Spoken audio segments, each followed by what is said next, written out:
If you're hurt on a job site, a construction job site in Illinois, and you're classified as an independent contractor, you might assume that you're not entitled to workers' compensation benefits. But in some cases, in fact, in many cases, that assumption is incorrect.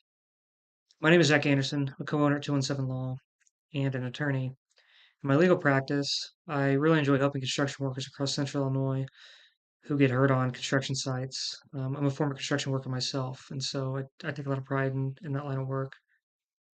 On many construction projects, workers are sometimes labeled as independent contractors, or they're paid on a 1099 basis as opposed to a W 2.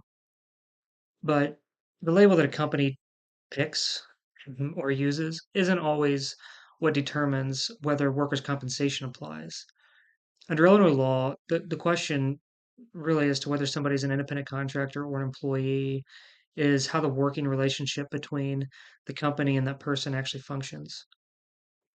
The courts and the Workers' Compensation Commission look at factors such as who controls the work, who provides the tools and equipment for the work, and whether the worker is truly operating an independent business. So, in some situations, a worker who is called an independent contractor may actually legally be considered an employee. And that's incredibly helpful because independent contractors are generally not able to obtain workers' compensation benefits, whereas employees are.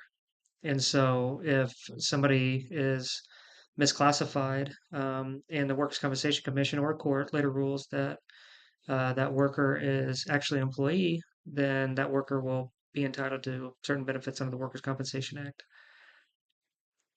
Construction sites typically involve many parties working together. Carpenters, electricians, plumbers, all work for different companies. General contractors, a separate company. And so, even if you are an independent contractor, another company on the job site might be responsible if their negligence caused your injuries.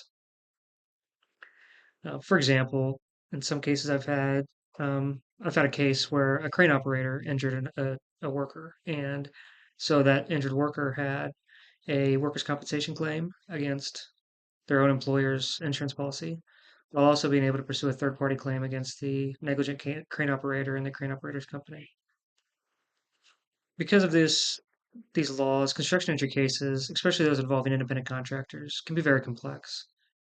And so it's very important to fully understand what legal options might be available before you write off or think to yourself that you might not apply for certain uh, types of compensation.